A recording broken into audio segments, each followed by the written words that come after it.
Hey everyone, and welcome to Television from the Multiverse, the DC TV podcast from Melfuzz TV. I am Peter, that is Connor, and this is the second episode of two special episodes this week. Normally we wait till the end of the week to talk about all the DC shows that happened during the week. However, because it was a big crossover and it was a two-night event, we did it one after each night. So this is going to be night two. We did night one already yesterday, so if you've not watched or listened to that discussion, and go back and check that out. But this is going to be night 2, which is parts 3 and 4 of Crisis on Earth X, which is the Flash episode and the Legends of Tomorrow episode of said crossover. Not that it really matters all that much which one's which. No.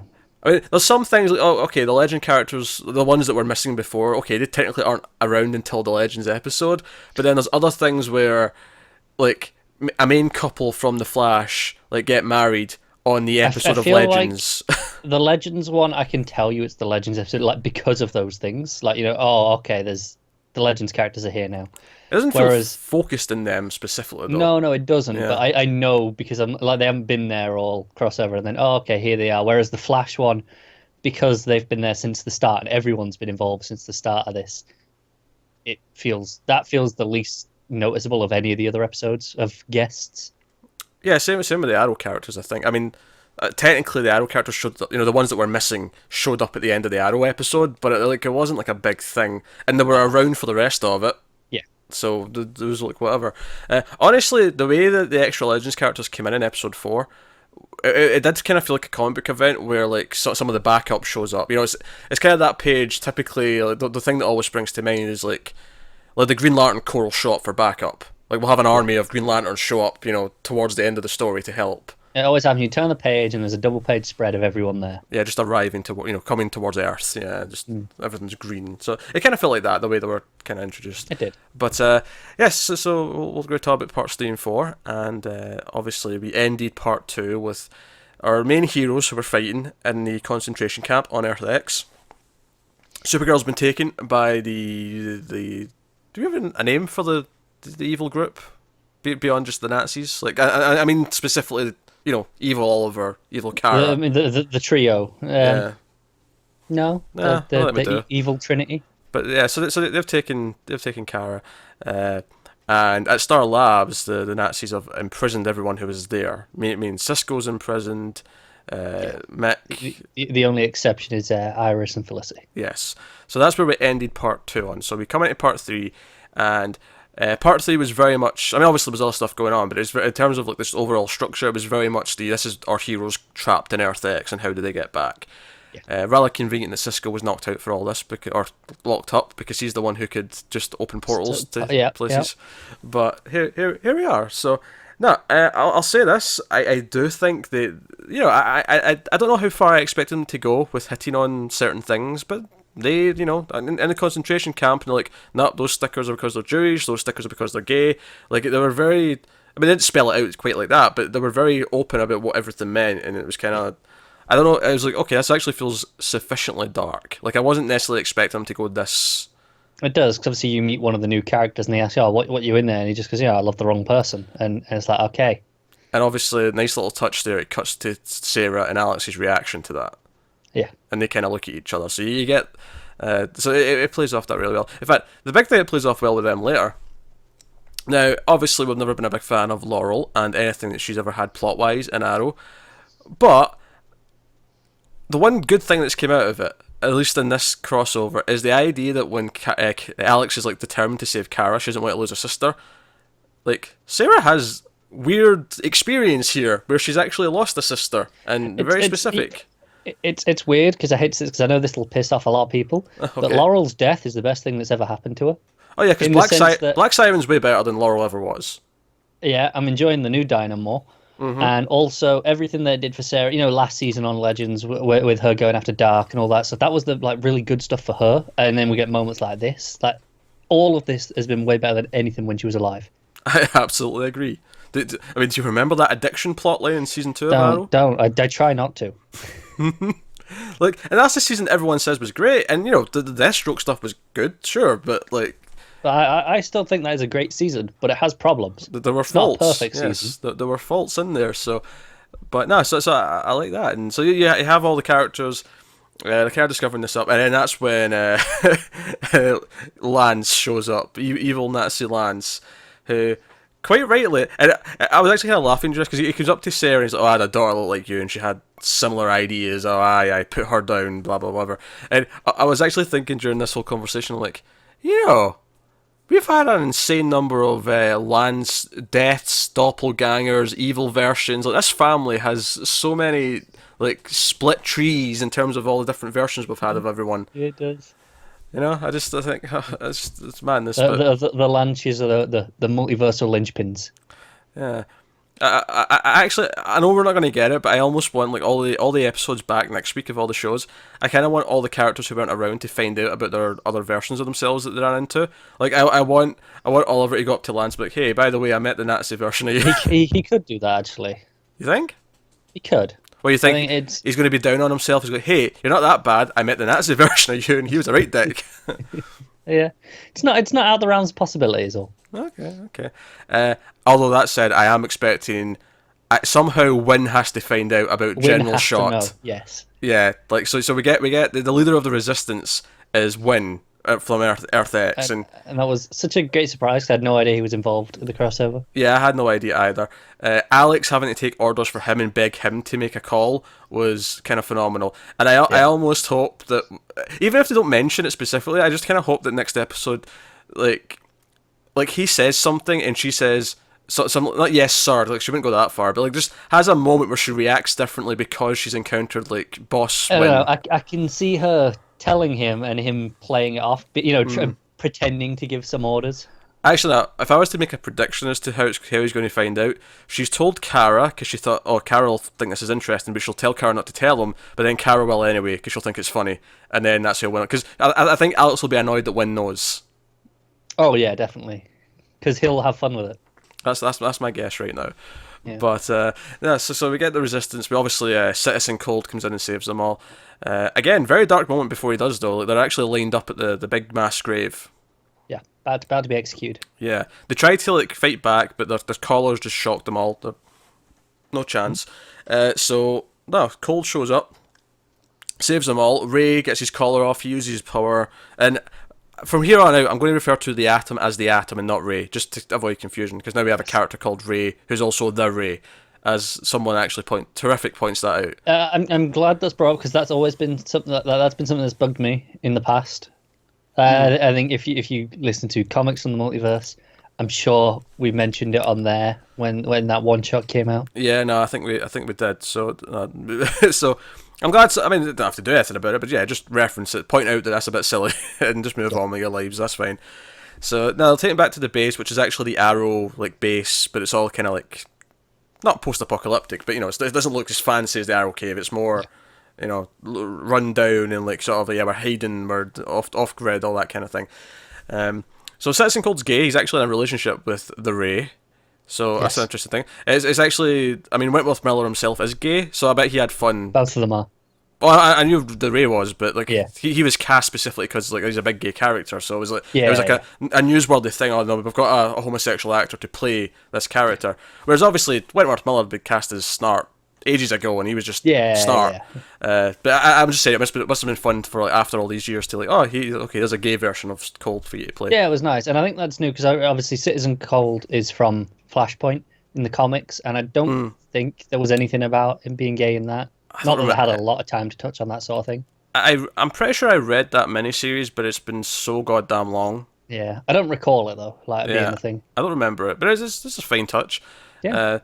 It's funny actually because between that and between obviously Alex and Sarah and then terrific Curtis is gay as well. Like there's actually a good number of characters in this like larger group that are all gay. I was like, man, this is actually breaking some sort of record. It's got to be one of the most diverse casts on TV.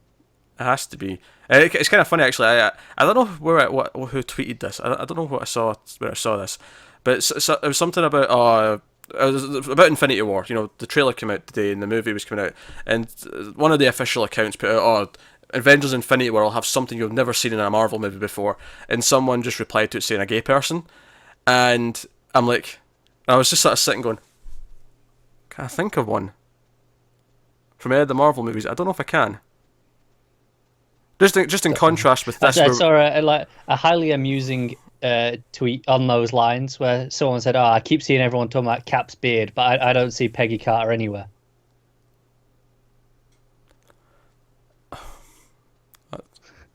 it's a bad joke. It's one of those Bad awful jokes that's like, yes, that gets a like. No, it doesn't. That does not get a like. That's you poo-poo my jokes and you think that's funny? It's fine when they're on Twitter though. When you say it like when you say them with sincerity, that's the problem. It's not But sincere. you're right, The tongue is firmly in my cheek as I say them. Let's not bend not all the time. It's not. So, but anyway, so you get this big cast of characters, and they're at the freedom fighters. And Wynn's like, no, we're going to bomb this portal back to your world, because if we can like cut away like the Führer, who turns out to be Oliver. I don't think that was made clear in the first half. Because we were speculating who is it? You know, they didn't really make it clear at all. I don't think they did. I mean, it was clear enough in this half, but That's because they referenced it like 6 times in about a minute. But hey, whatever. But he, so they're like, oh yeah, if we can separate the army from like the Führer and his main generals being Kara and Wells or Thawne, like yeah, we can win this war. Like now they've lost their leaders, we can actually have a chance. They still think Prometheus as well. Oh sure, yeah, they probably still think Prometheus. Yeah, we know better though. We know better. But he's like, no, we're going to bomb this. I don't care if you get home. Like, I mean, you're a handful of people, and like, we can save our entire planet. His logic isn't actually that bad, really, when you think about it. It's not. So, but Alex is like, no, I'm going to plead with them. And I like that. I like that Alex had to go plead with a Wynn who's in charge to maybe give her some time so they can get home and save Kara. It's like, on my earth, it's just this idea that deep down Wynn's always a good guy. I mean, because he's still a good guy. Like, he's been very cold about it. He's been very calculated, but he's doing it for a good reason. He's trying to beat Nazis. We can't fault him for. You can't overlook that he is leading the resistance against the Nazis. He's doing what he thinks he has to. Yeah, exactly. So he's not bad per se, but just an idea that does he have enough compassion to give them a chance? He's antagonistic because he's opposed to our heroes in some regards. Yeah, because they've got the faces of Oliver, especially. Like, he's walking around and he's the Führer. How do they feel about that? But but it's actually Cold that convinces Kinsey, because Ray's not even for it either. But it's actually Cold and it's actually a nice touch that he's so different from Snart, where he does have this like moral compass, and he's like, nah, I can't let this happen. So he's like, yeah, we're going to help. So we have this whole plan that's born of Oliver pretending to be evil Oliver and get into the base, because there's a power dampener. All the superheroes can't get in with their powers, so obviously that to even the odds that he goes in to get to the command center so he can turn it off. But of course, evil Lance is onto him. He's like, he's suspicious of him right from the second he walks in. As he should be. Hey, a doppelganger of him escaped from me earlier. Maybe this could be him. That's a fair point, but no, he plays it exactly right. And then he tries to get him to kill Felicity of Earth X. Worth a try. It was worth a shot, wasn't it? But he's going to do it. He's pointing the gun, and obviously he's going to turn and try and shoot evil Lance instead. But the gun's empty, because of course it is, because Lance is not an idiot, as we said. He has figured out, or at least he knew the possibility that this wasn't his Oliver. I was a little disappointed that he didn't call him a son of a bitch when that happened. So I can't do a German accent, but I was just because that's the thing. No one else is, but Lance is kind of putting on this voice. He's hamming it up just a little bit. Yeah. Oh, you're right. But to be fair, he's putting on an accent anyway for the regular show. Is he? What is he usually? He's English. Is he? I didn't know that. I did not know that. Yeah. I only know because I follow him on something, and he tweets a lot about how he supports Arsenal. All right, a lot. Fair enough. I actually did not know that. Still, he could have just done his American accent. He didn't have to. He's like, no, if I'm doing a Nazi, in America. If I'm doing a Nazi, I'm going to do some German influence in there. I'm doing it properly. Which, by the way, did you notice when it cut to Earth X at the start and it said Earth X, it translated to German afterwards? At least I think it was. It changed to Erde X, which I'm assuming is Earth in German. Sounds plausible. It's a reasonable assumption to make. Maybe it is. Maybe I'm talking complete nonsense, but that was the what I took from it. But yeah, but of course he ends up having a gunfight with like 20 Nazis. Oliver a bit overpowered in this scene, if you don't mind me saying. He takes them all on. Yeah. I think this is because they were like, look, We know you don't. You all didn't want to wear the Nazi, the armband, so we gave you the new SS thing. But then in this scene, he has to do the hail salute, and he's like, Mm-hmm. it's like, okay, fine. To make up for it, I'm taking all these out though. I want this clear. Yeah, I'm on my own. I'm going to take them all out. One man army, and he does. He's in the middle of the room as well. He's in like the middle. Like, they could just clearly be able to get to him, but of course he's dodging and ducking Mowing and them diving down. Yeah. and just mowing them down with a machine gun. But he turns off the thing, and everyone comes in, and we get this big action scene. Multiple things going on. I mean, we've got like our regular characters fighting the Nazis. Get Sarah and Alex fighting the Nazis. Flash and the Ray have to go off though, because Wynn, not feeling confident about their plan to try and get through, has sent in his doomsday weapon, which turns out is actually a more proper red tornado. The actual robot. Red tornado. Yeah. It was actually flying tornado legs, all the rest of it. Looked alright. Yeah, I mean, again, CW CG standards, but yeah. It looked on par with what I expect from Yeah. the good level of CG from these shows. So Flash and Ray being the ones who have the most powers, arguably. I mean, Firestorm as well, but there's someone backing them up at the soldiers. Yeah. They go out to try and stop Red Tornado. They're going to have that job. So they're fighting him alongside this train, and they're trying to get him down. And Tornado's kind of kicking their ass. Like he kind of wins until they kind of do a double team move. Now, to be fair, I don't actually think that the Ray even needed Barry to give him lightning to do what he did. I feel like the Ray's powers just kind of do that anyway. I think it was the idea of the electricity to short him out because he's a robot. Okay. All I right. think. I don't care that much, but it was just if I think they were trying to nitpicking create some sort of like an EMP pulse. I think. Yeah, maybe. I guess I could see that. So yeah, okay. But so they obviously eventually stop him, but it keeps cutting between everything going on, obviously. But they're a bit like they keep fighting. There's flying, there's running, and all sorts. The more interesting stuff's in the actual military base, though, when they're trying to get to the device to turn it on, and yeah. It all goes a bit wrong when Firestorm's like getting close. It's like, okay, we need to wire that thing, but we also have to go over and press that button. And Stein says, "All right, let's separate then. Let's put our odds up." And I'm like, "No, Stein, this is bad." Do you know what? I was already on guard after his apology earlier on. Where he comes up to Jax, it's like, look, I'm going to give you this apology. Which is a really nice, genuine scene. Like, you really felt this, like, father-son thing going. Oh, it was really nice. And I was like, oh, no, this is too nice in this episode. This is... And do you know the thing is? They've been setting up all season of Legends that he's got this out, right? He's going to go back to his family, he's going to be a grandfather. And because I knew he was leaving the show, I genuinely thought, no, I mean, like... Yeah, they're setting this up. Let's give him the happy ending. But why do we have to like sully it? But you're right. It was this scene with him, with this father-son dynamic. I'm like, oh god, they're setting this up, so we're going to feel awful when this happens. That's I'm like, I know where this is going, and I get it. It's you want to have some sort of stakes when you've got you want to have some sort of consequence to all of this. It's Nazis. It'd be easy if everyone just gets out fine. And here's the thing, right? Well, first of all, I want to correct my joke. He was literally 2 days away from retirement. All right, I'll move on to my critical thinking here. No, I actually think this was handled. I mean, outside of the decision to split up, feeling a little bit silly. Like really, was that the best plan of action? Everything after that point was handled exceptionally well. Agreed.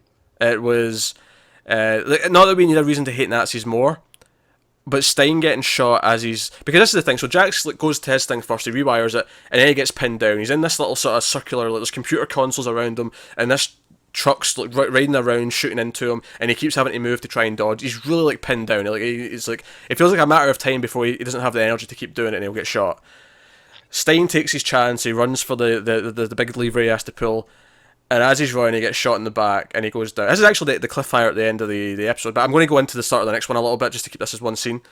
I agree. He goes down, and the actual music that plays as he lies down, because he looks dead at this point, when it's the cliffhanger. Yeah, I thought he was already dead at that. And you have the X come up, and it's like, okay, end of episode, on to Legends, and I'm like, okay, that was handled really well. It was a really sweet bit of music, but then, when it really got good, though, and I say good in a dramatic sense, is when it came back at the start of Legends, and he's not dead yet. There's blood flowing from him. He's clearly hurt, and he's crawling towards the thing. And oh my god, this is so like sacrificial. They're really giving him the heroes out. Yeah, aren't they? and like you see this like head like general Nazi guy like notice someone turn around, and as bad as the first gunshot is, the second one feels worse. The second one stings as he's getting up to pull the lever and he gets shot in the side. He like folds onto it. Because do you know what the funny thing is I feel like, okay, one gunshot, I buy that they're going to bring him back after that. I buy that they'll get him to the med bay, they'll spruce him up. But I'm like, no, he's now been shot multiple times. Like he's done. But he pulls the lever, and Jax comes running over, and he's like, okay, right, so we'll firestorm up to keep you alive until we get you to the med bay. Solid plan. Yeah, it's a fine plan. It makes a lot of sense.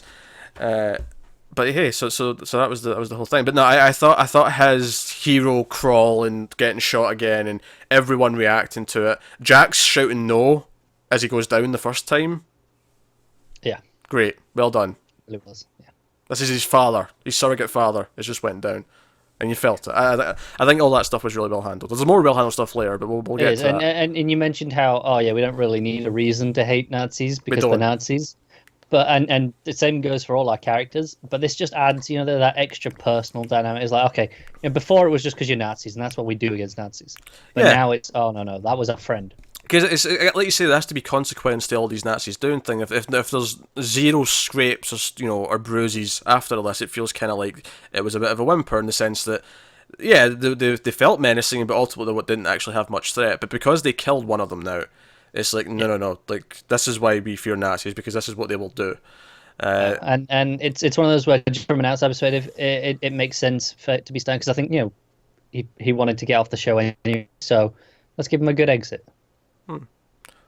Yeah. Well, you think the actor specifically wanted off the show, or? I think he did. I think he wanted to go and do some other stuff. Yeah, that's fair.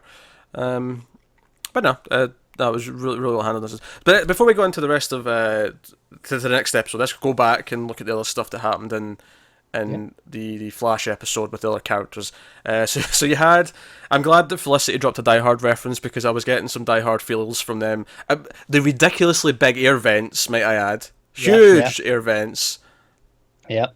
I think whoever designed this building was a fan. Do you know what? I'm going to actually justify it in a weird way. I don't know if this is true, but I'm just going to say that because of the collider, they need giant air vents for Sure, why not? reasons. Yeah. I'll allow it. I don't care. Like, it's less about an air vent and more about like a system to, like, if you're cooking, you've got your extraction fan and stuff. You've got So I'm going to say it's like that because of all the sciencey stuff that's going on, and the various chemicals and gases that might be coming from things. All that sciencey stuff. Sciencey stuff. That's my answer. It's good. That's almost as good as Speed Force, bro. It's working for me. I like it. So we see that everyone's locked up in the various cells. Cisco's annoyed because he's in there. Dinah's trying to scream her way out and it's not happening. Mick's pissed off. Everyone. Mick's always pissed off. Yeah, he's always pissed off. But no, so everyone's a bit grouchy a bit in these cells. So you got Iris and Felicity sneaking around. They put an SOS to the Legends, which makes a lot of sense. We expected them to do that. Yeah, I thought it was a bit weird. They were like, "Oh, how long is it going to take them to get it?" And like, well, it depends when they are. And I'm like, really? They just left and went off doing another mission while they were at the wedding? They didn't kind of just wait around, take some shore leave for a couple of days? Well, they probably did do that. I mean, I think it's just Felicity guessing where they might be rather than. I don't think she would know that they're off doing a mission necessarily. She's just. No. It kind of seemed really weird line to me. That's all.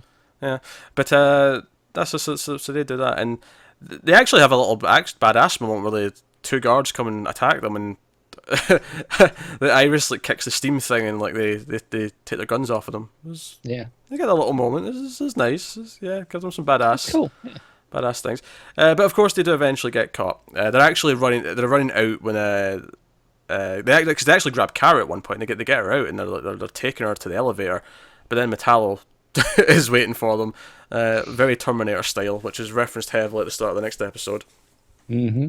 But you've got all this. You're selling the threat, and then they're all captured, and you've got like everyone like captured by Wells and evil Oliver. So like throughout the episode, it's really sort of ramping up kind of the danger here. Like I say though, most of the Flash was on Earth X. It was mostly that stuff.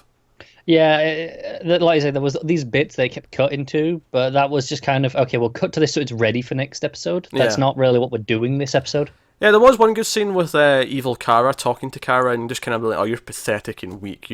Yeah, we Yeah, don't get better by protecting the weak. We get better by getting rid of them. Like so, which is probably the best evil acting she's done, honestly. it was. That whole speech there of what was she saying? It's like dear, you think you're better than them, and it's like, well, Yeah, yeah, I am better than them. Look at me.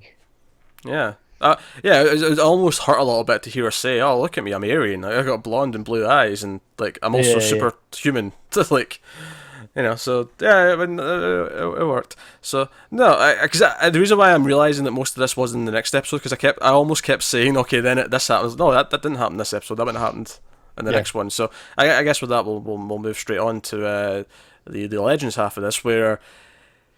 So, so I have to give them props because I did not see the entrance to the Legends coming. Like the actual moment that sort of announced their arrival, I did not see. It got me too. Yeah, so basically they've got the power back on, and which by the way, like there was a whole thing where like Felicity's like encrypted the power system and they can't get in, and they're going to shoot her, and Kara's like, no, just tell them no one's dying, no one else is dying because of me. I'm like, Kara, it's okay, it's just Felicity, just you quiet down. It's fine. Just we, quiet we, can, down. we can live without her. But yeah, so red lights back on, red sunlight, and she's almost weak enough to cut into.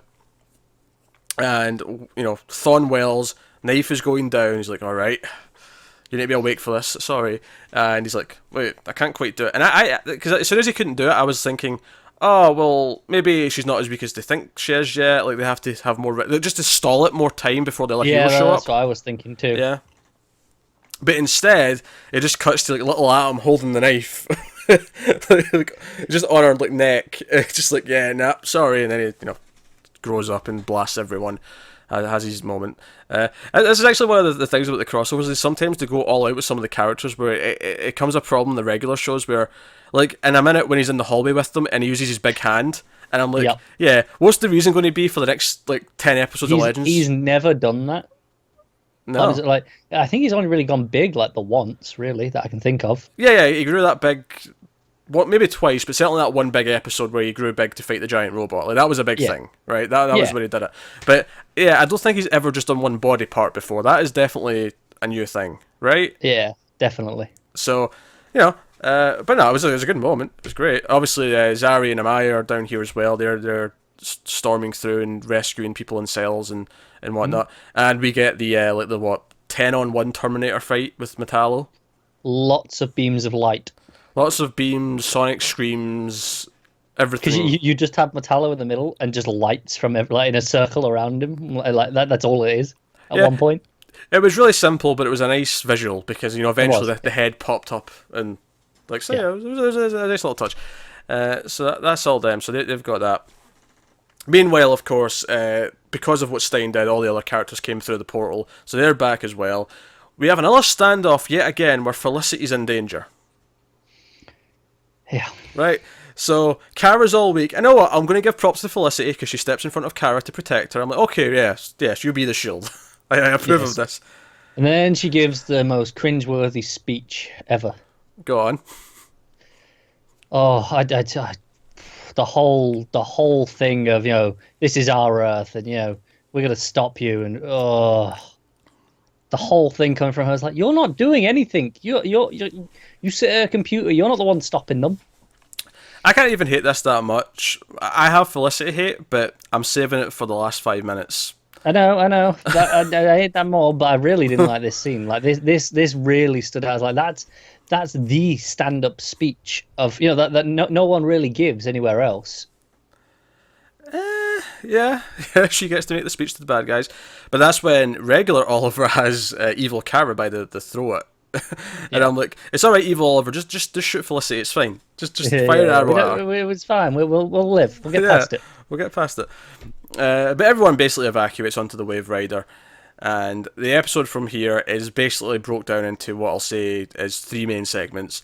There's Stein's death, and then there's the big fight, and then there's the sort of the post-fight stuff. So that's kind of how I'm going to break this down for the rest of this. So if I wasn't upset enough with like how Stein went down and how good that moment was.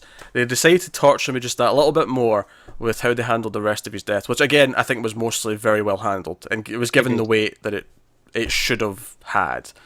Yeah. It's probably the best handled death I've had in any of these shows up until this point. If I'm thinking about it, I can't think of any other one. What was Laurel, but Laurel. I mean, I guess Tommy, Eddie. Yeah. Basically, you got Laurel and the Masked Men. Yes, that's basically it. So, but like, it's this whole thing where Jax is now dying as well because they're connected, and if Stein takes the potion that'll like separate them, it'll save Jax, but he'll just instantly die. Like the only reason why he's not dead yet is because he's still connected to Jax. Like he'll be dead as soon as he takes this. So we have this whole sacrificial moment again where he's like, "No, give it to me, Jax. I need to do this." And they have a pretty great scene where it's very emotional. It's very upsetting. Like Stein saying, tell my wife, my daughter, how much I love them, all the rest of it. Very well handled. Very good music in the whole scene. And he goes out a champion. My only real complaint about the whole thing is when Sarah comes in after. Sarah's reaction is fantastic. The way she kisses him on the head, like afterwards, is great. My only complaint is there's one line from Jax when she comes in where he's like, "He did it for me," that I thought was a bit just much. Like we didn't need that line. It felt forced on top of everything else. No, I'm with you. But it didn't detract too much from the overall emotion of the scene. No, because you were still in the moment, so it kind of just passed. Yeah, her reaction to it as the captain was great, and then it cut around. You saw Ray looking at the picture and crying. Barry finding out was because it was important on Flash first before he went to Legends, so it was kind of nice to see all these different people react in different ways. So that was a really, really nice touch. And of course, as everyone else is suiting up, Jax goes down to his family and tells them. Doesn't really say much, just cries and says he's sorry. Moment, though. Yeah. Oh, it was very good. Yeah. I was half expecting when Lily hugged them that they'd storm up together or something. I was almost expecting I can see it, yeah. Because I said as the first I said when we heard that Stein's leaving the show way back when. I said, we talked about, okay, what's going to happen with Firestorm, and I said Lily. Yeah. I've shot that down for the most part this season just because now she has a kid, it feels weird. Like, she's got a new baby. Does. It feels weird for her to say, "Oh no, I'm going to go with the Legends and leave my baby." So I won't buy that if they just do that, but I was kind of half expecting it to be like an accidental merging upon contact. But hey. Which, by the way, just something I forgot to mention.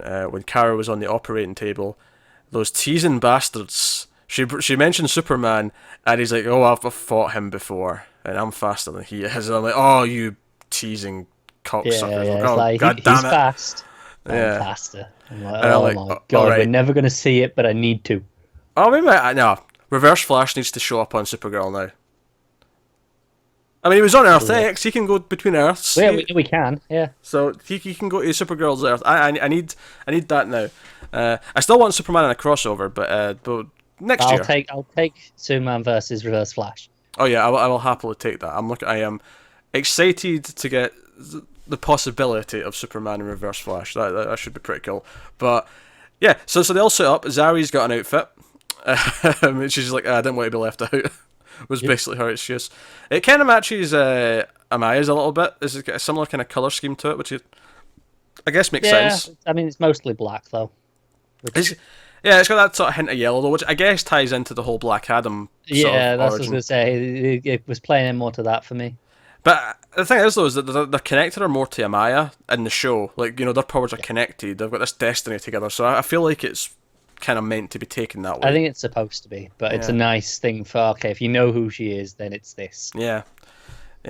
So there's the small moment where Evil Oliver's like, "Hey, we'll leave your Earth in peace if you just give us Supergirl."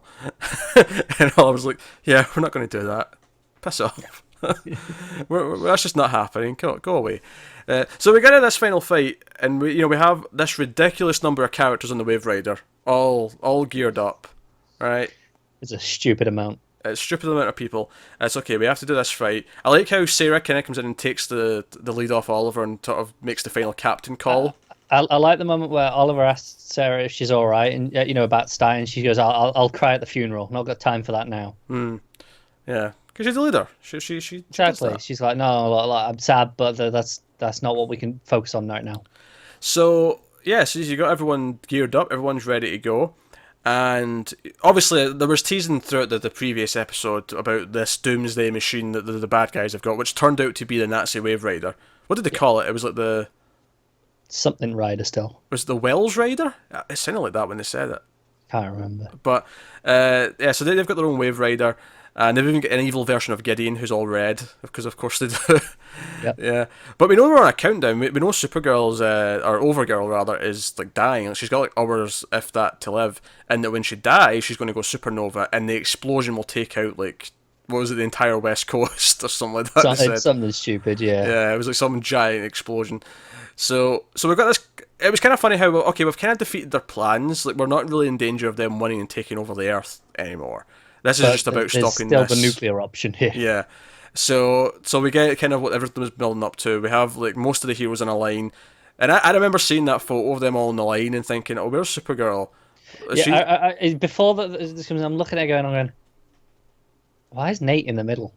Because you got Barry and Oliver next to him, and Nate in the middle. I'm going, what's he doing there? That's such a weird placement.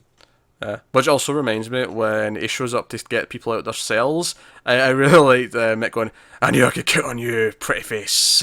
That's what he said. Pretty boy. That's probably it. But, no, so Mick, of course, still winning, as he's been doing. And, of course, Citizen Cold came back with our heroes, with the Ray. So we have Citizen Cold, who, like Nick's just on the Wave Rider, like, after they've all evacuated, he's, like, enjoying his beer. And Cold just walks in and says something, and he's like, "Great.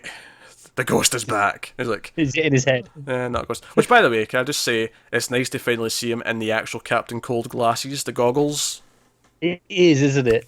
Yeah, those square, stupid-looking goggles, but yes. They do look a bit cheesy on TV, but yeah, I don't care. It's fun. Yeah, I want them. Yeah, exactly. Never take them away from him again. He looks much better with the actual Cold glasses. Yeah. So we got everyone, and everyone goes in. But obviously, that, like I say, the lineup was there, and then the Flyers came in afterwards. So they were just behind. The Flyers and Killer Frost comes in as Frozone. Oh yeah, she comes in Iceman style with the ice ramp. Yeah, what do you want to call it? More of that later. But yeah, I didn't notice that behind everyone else. Yeah, she comes in with the Flyers. Yeah, but that's good fun. Obviously, no Firestorm. No, but we got the Ray. Kind of works as a substitute in terms of powers. You know, when we see visually, like just putting blast down, I'm like, okay, it looks pretty much the same. Certainly, with how they've handled Firestorm on the show, it looks very similar. Yeah. Yeah. So no, you got that. So so we have this big fight, and again, most people get their moments. You have the hand-to-hand combat people getting their moments. You have obviously the two archers fighting one-on-one. You got that. You got various other things happening. Favourite thing of the whole fight, on the ground at least, was when Wild Dog throws the grenade and it freezes time mid-throw, and then and I was like, why is it frozen time? And it's because the Flash and Reverse Flash are fighting, and we're actually stopped to see them fight mid-fight, and that was actually really cool. I liked that touch. That was good. And then both of them running up opposite sides of the buildings, and then like jumping off to fight each other. I honestly think their fight was one of the best we've seen between speedsters yet. Like the way we had it would just be like a quick flash of them moving around, and then it would slow down. We'd have like a little fight move, and then it would do to the next bit, and it would do that like 3 or 4 times. But it looked really interesting. Yeah, and it would alternate between who was getting a hit in every time you saw them actually do it. Yeah, but like I said, that moment where they both run up a building and then jump off to hit each other, that was really cool. Yeah. That was good fun. Lots of other fun fight stuff down there.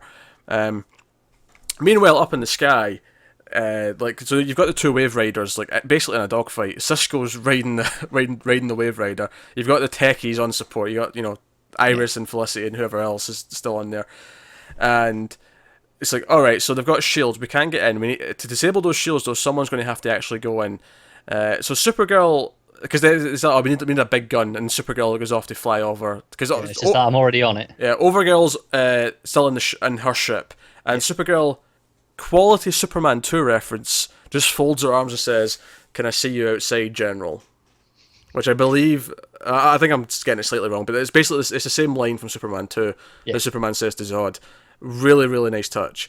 It felt very Superman as well the way she did it. But yeah, so they end up fighting outside. I love that Overgirl like just puts on the mask and just flies out the window. And they start, heat visioning, punching each other in the sky, all very fun stuff. It's like, okay, so he's telling you somebody to turn off the goddamn shields, and that's why Killer Frost. And this is what I was saying earlier about the Atom. We're going to need to have a reason why on Flash Killer Frost isn't being used more often when she's this useful here, because she, rides her ice slide all the way up to the sky, up to the evil Wave Rider, and she's got Amaya and Zari with her, and they go in and they fight on the ship, and then they turn off the shields. Yeah. Also, just going back to that, Ice Blade arm. Need more Ice Blade arm on the regular episodes. Oh yes, absolutely. I like Ice Blade arm. And then Cisco jumps over and brings them back, with some vibing, as you do. But no, it's almost not a whole lot to say, except it's just a lot of fun. Like, everything's just going on. There's a lot of really great moments. In fact, I really like Alex and Sarah.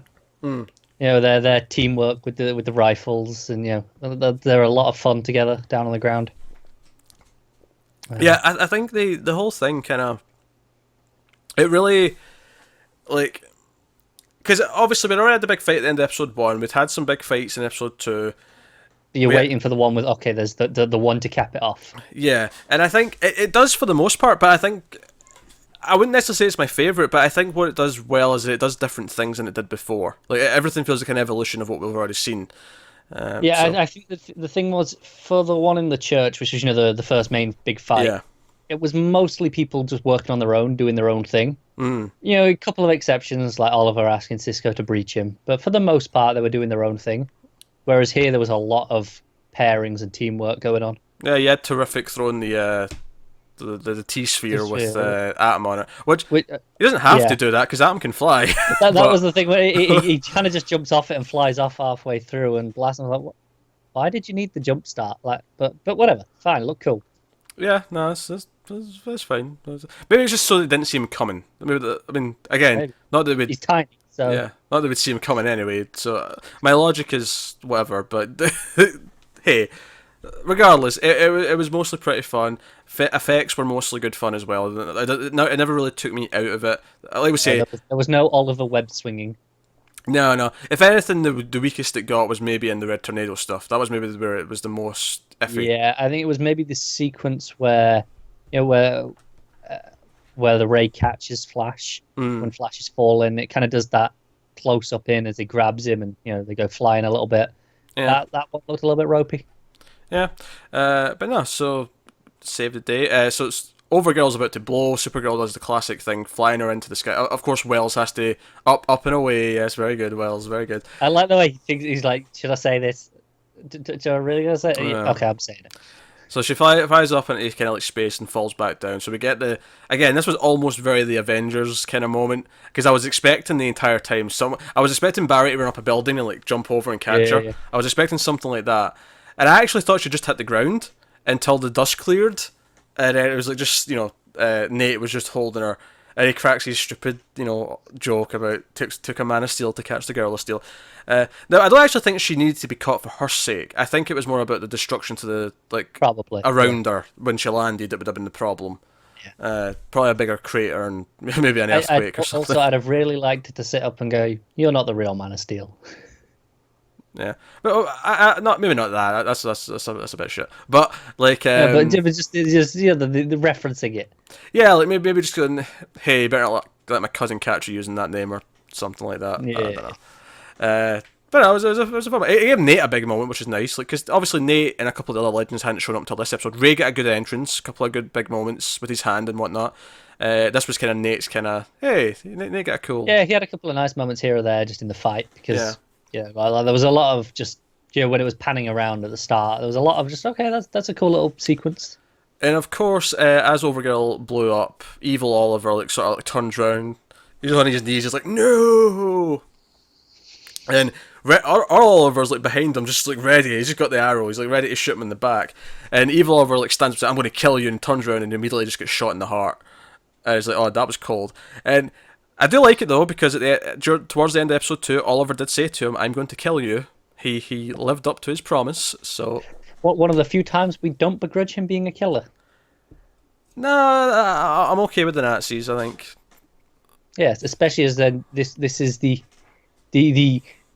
Earth X's current Hitler, essentially. Yeah, yeah, exactly. Actually, yeah, you just killed Hitler 2.0. That's what you just did. Yeah, I think that's fine. You're good on this one, Oliver. So no, that's their beginning. So, and of course, we get very little time to breathe because we go straight to a funeral scene, Yeah, and we have everyone crying their eyes out as Jax tries to give an eulogy. I like that you do see Sarah crying, just because of what she'd said earlier.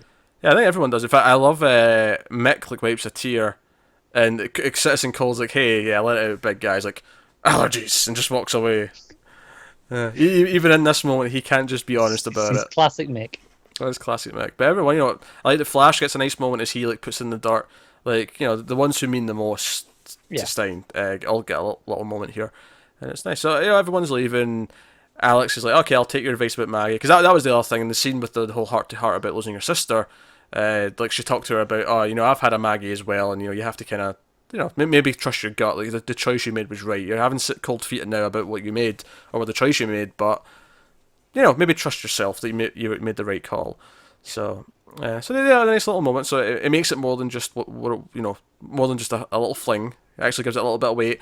That said, though, the moment again might go to Mick as they're walking away, because the legends are getting ready to leave, and she's walking away with Mick, away from Alex, and Mick just goes, "Did you hear that?" And then she just slaps him in the back of the head and tells him to shut up. Which I didn't know if that was how she was going to react. I half expected her to high five him. Yeah, I know. I half expected it. I think if that had been on the ship when Alex wasn't watching, maybe. Maybe, yeah. No, it's good. The camaraderie in between the legends is really, really strong. It is. So then Supergirl's leaving. She says her goodbyes. Like, hey, sorry the wedding didn't work out. Blah blah blah blah. Portal back to Earth. What number was she at? Was it 1923? Oh, We did know. We knew when they first started but I don't crossover, remember. but I forgot what the number was. But hey, back to Supergirl's Earth, and then we get to the scene that I think I knew we were going to talk about quite a bit. The final 5 or so minutes in the park here,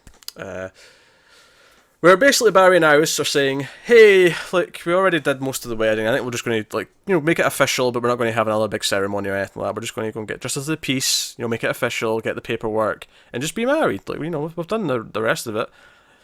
And so Oliver gets this idea that, oh, by the way, Diggle, he can officiate First weddings. they're like, can't a mayor marry people? And he's like, well, we'd have to be at Star City then. I'm like, And I off you thought, go then, Barry. yeah, I figured that Barry would just speed them all to Star City. That's what I thought was going to happen. But no, he speeds to Diggle and takes him away, who's not been in the whole crossover until now. He then He's throws sitting up. there squeezing his stress ball. Yeah, he throws up, and he's like, "Hey, can you just quickly marry us and just so it's done?" And he's like, "Okay, fine." So he's like, so we get Iris's vows, we get Barry's vows, both very nice, very, very, very, very touching. I was thinking during this though, isn't Joe going to be pissed that he missed this part? Like, what, he's not going to hold a grudge that they didn't at least wait for Joe and a couple of the closest people to be there for it. I feel like, but like I said, they did the whole ceremony. They were right up to that point of the service, and then it was like, okay, you saw all the main stuff. Yeah, no, true.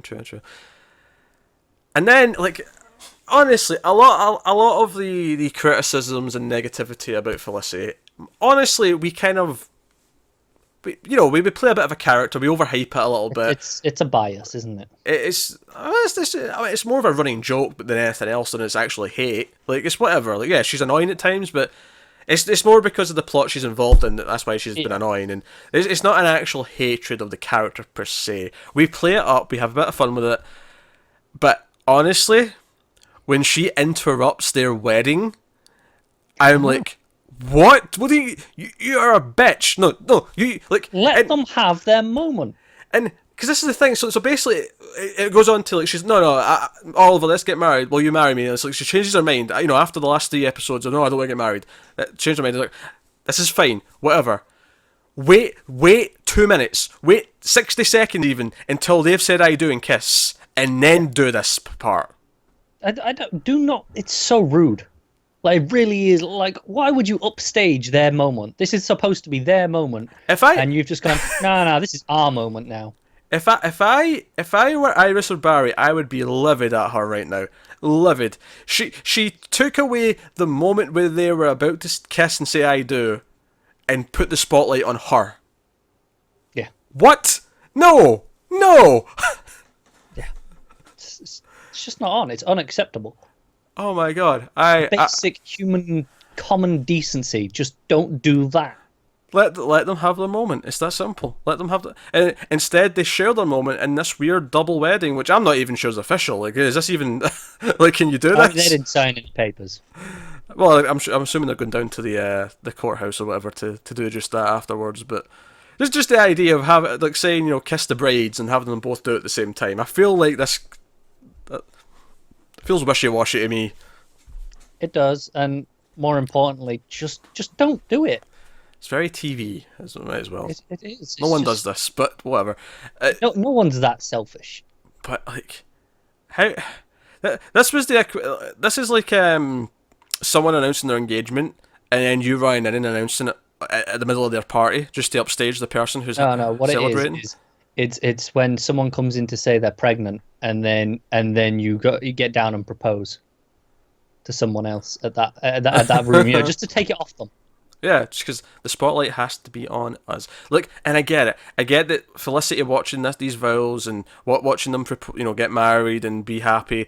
This is like change their mind. I actually get it. I completely do. Wait 60 seconds and say, "Hey, Diggle, what's next? Time for another." Yeah. Yeah. It's not like it took that long. It was a quick process. Yeah. It's not like Diggle's going to go, "Oh, well, I have to get back. I've got, I've got balls to squeeze. I've got balls to squeeze. My game show's on at 5:30. Like, I don't want to miss that." Like, it's not going to say that. And as he even points out, he's been the biggest Felicity shipper in the planet, so he's happy to marry them. Laurel shipped Felicity on her deathbed. Oh yeah. He's like, "Oliver, be happy with Felicity. Just be happy together." And then he broke up with her. He broke up with her until he got together with her again. And then they just got... I swear they only got back together like 4 episodes ago. It was kind of murky exactly when they get back together. It wasn't very clear. It was kind of hinted that they might get back together, and then all of a sudden they just kind of were. It's definitely this season, right? Oh yeah, it was this season, yeah. Right, so that's at most 7 episodes before this. Yeah. But they were engaged before, and as Felicity pointed out, the last time she was engaged, she got shot and put in a wheelchair. Yeah, good. Let it happen again. No, don't put her in a wheelchair. Finish the job this time. Put her in a coffin, yes. Yeah, yeah. Look, the only hope is, and I know this is not going to happen, but the hope is that now that they're married, we can stop doing the bullshit. We can stop doing the will they won't they bullshit. It's not going to happen. And I know there's going to be a little bit of drama, because Barry and Iris have some drama, but it doesn't annoy me the same way that Felicity and Oliver do. No, especially not when they're playing their drama for laughs with a therapist. Oh yeah, it's good fun when they have a bit of drama. Also, Iris then in Yucca City with 10,000 people in it. Yeah, tends to help you like someone, doesn't it? Iris is genuinely likeable. Actually, there was a shot in the last, yesterday, I think I forgot to mention it, but there was a shot above Iris as she was spinning in a chair, just kind of bored with life because her wedding got interrupted, that I thought was really just an amusing little moment. Yeah. It made me think of it because we're talking about Iris, but no, I do kind of like, just to sort of roll back to some of the other characters kind of wrapping up their thing, when they're back in the Wave Rider and Alex and Kara reunite, and it's like, oh yeah, all these problems, you Nazi death camp, and you almost had your heart cut out. It's just like, yeah, it kind of puts our problems in perspective, doesn't it? I'm like, yeah, nice. It does. Maybe you don't have to cry over Monel. Yeah, I kind of hope that when we come back next week, she'll be like obviously still not comfortable with it per se, but it's like, you know what, I'm not going to be upset about this constantly. I want to see next week.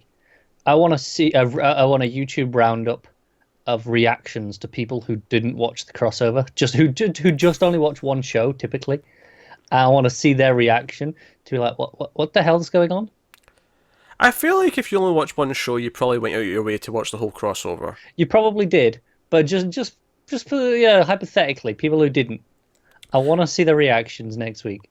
That was the thing. There were some review websites that were reviewing individual episodes. Because there was like one reviewer who was assigned to Flash, one who was and they've been doing the whole season, and they got to the crossover and they all did their own part of the crossover without like. I don't know if they watched the other episodes, but apparently I assume they watched the other ones, but surely you get a lot of redundant. Like everyone feels they're going to have to do the recap of the whole thing. Yeah, it seems a bit silly. I don't know. Yeah. I mean, we did night 1 and night 2, but that was like the two halves. Like we didn't. Yeah, I mean, we could have done the whole thing in once, but that would have been a really long talk. Yeah, it'd have been a long episode if we'd done it all in one go. I mean, this half I think is a little bit shorter on the first half, but it's not like. No, we still would have been well over 2 hours. Yeah. So hey. So yeah, so we had two marriages. We had two weddings for characters who are not on the show that this was on. Yeah. Because this was Legends, and we had, which, but again, I want to praise that. I want to praise that it didn't feel like, no, this is the Legends episode and this is the Arrow episode. No, it was, this whole thing is its own individual event, and all of the characters are kind of all part of it. Yeah, and I think it's paced really well as a 4-part event. Mm-hmm. And I do think they'll recut this as one movie because it plays like it. There's no point where I feel like, oh, that was a different director, really obviously, or because each of the shows to be has their own look and style in terms of direction. Whereas there was nothing in this where I felt like, oh, that was clearly a Supergirl director, or that was an Arrow director. No, it was really smart in that sense. This is easily the best crossover they've had. Like that's easily. Not. Yeah. If I'm ranking the ones they've had, I'd put this at number 1, probably Invasion at number 2.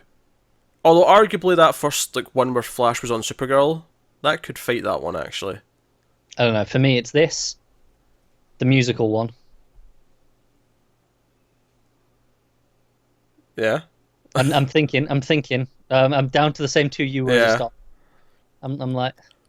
But anyway, so whatever way you work out there, I'd probably put musical next, and then I'd put the first Flash Arrow crossover from Flash season 1, Arrow season 3.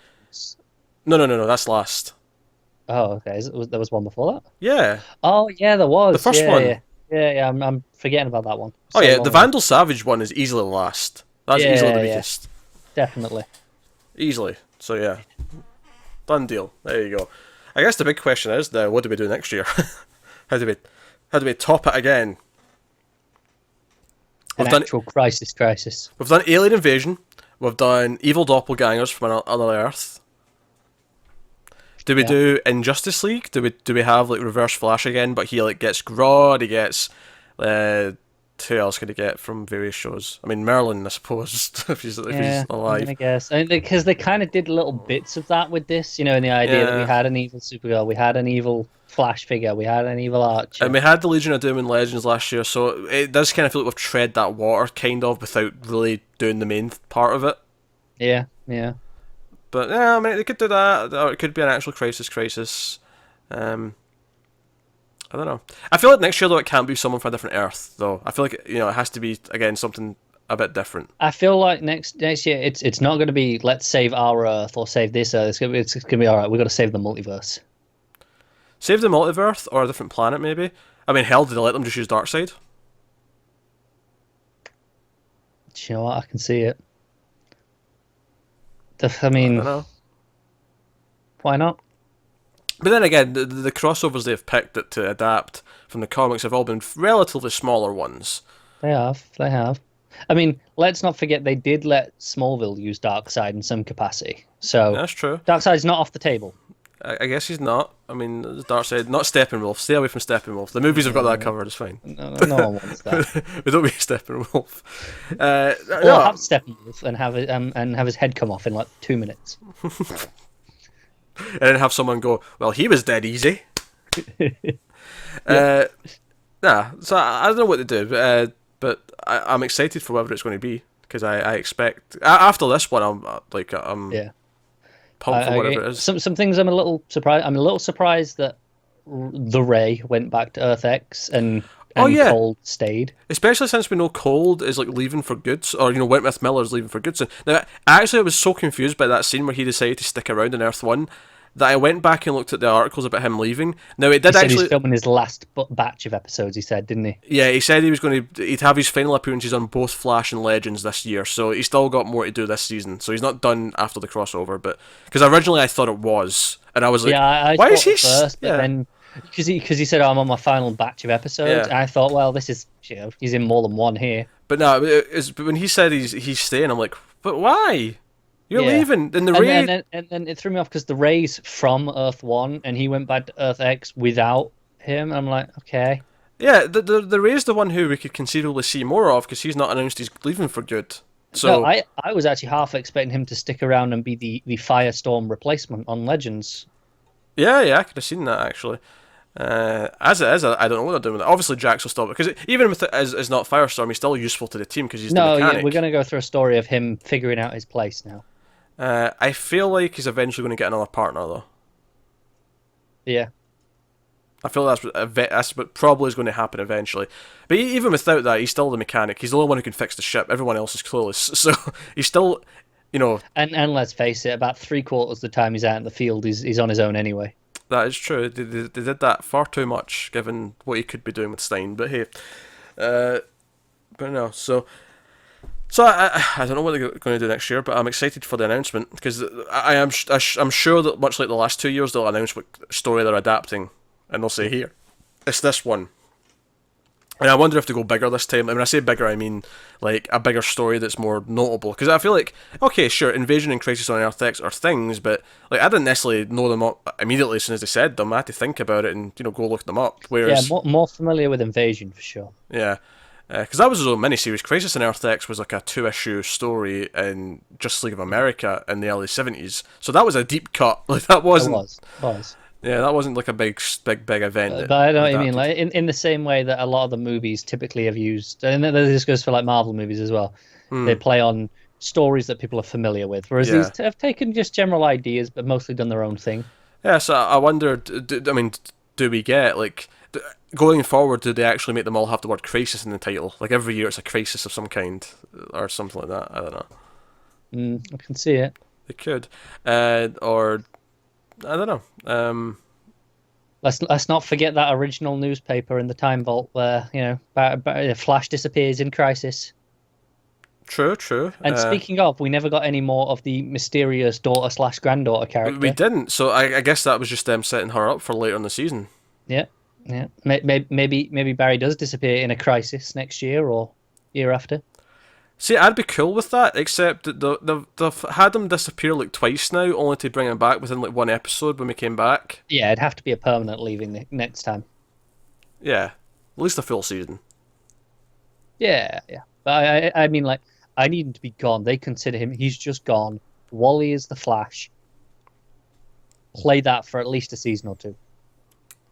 And that said, you could put Wally on Legends. I'd be cool with that too. Yep. I think he'd fit there. That was another thing here. No other Wally. He never came back. No, never came back. No, that was just awkward. Yeah, that was a bit weird. Mild complaint, because overall I am exceptionally happy with this. Oh, this me crossover. too. Just little things here or there that I'm like, okay, I see why you're doing this, just to make things easier for you, where not necessarily what's best for the story. That said, though, I think there's much less of that than there was last year. I really last year there was so many things we had to kind of excuse and say, and I still had fun last year, but like I think there was so many things that they had to like explain away or just ignore or whatever. Whereas this year it feels like no, there's a few of those nitpicks, but for the most part, it just nailed it. Like it was just kind of what it wanted it to be. Probably my biggest one in terms of those things. Yeah, Wally could have been very useful. It'd have almost been nice if like he showed up mid-Flash, Reverse Flash fight and like it became 2-on-1, and that's how Reverse Flash got beat. Which, by the way, we didn't even mention how Barry's like, yeah, I can't kill you, I'm not a killer. On you go. Run away. Yeah, go on. I was like, you're going to try and arrest him and like, put him in a cell or something? What's the point? He'll just get out.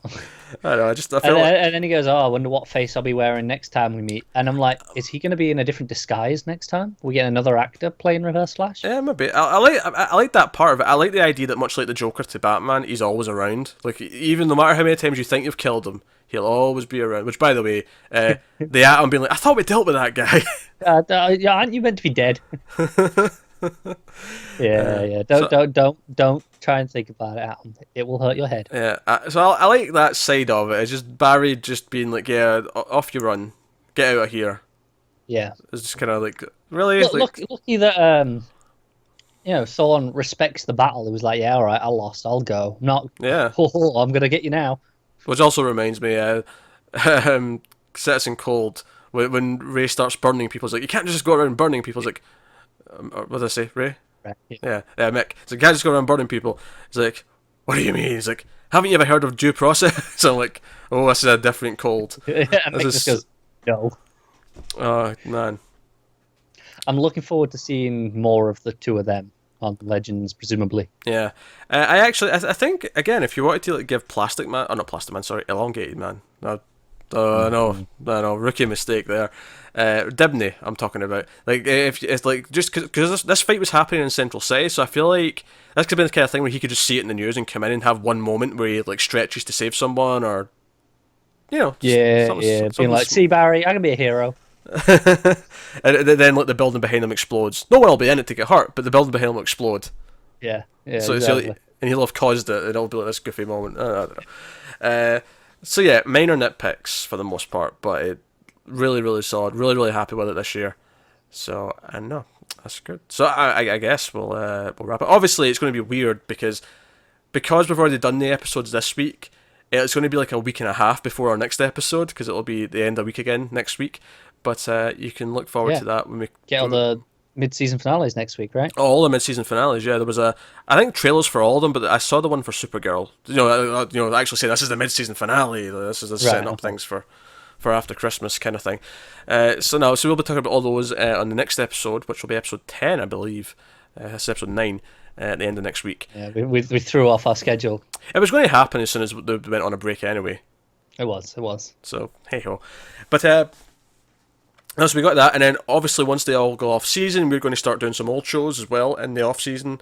So we're going to do some Smallville, some Lois and Clark, and perhaps most importantly, some Young Justice, the animated series, because there's going to be a new season of that next year. So we want to have done the whole thing, the first 2 seasons before we get to that. So that's going to be a thing over the Christmas break and whenever else they take time off here or there. So. So let us know what you thought of the crossover and all the various bits and pieces. What did you think of it? And the comments below, like, subscribe, all that stuff. Get us on the Twitters at mailed_fuzz for channel updates. Also, you can get us at DC Comics Podcast on Twitter for specifically DC related things.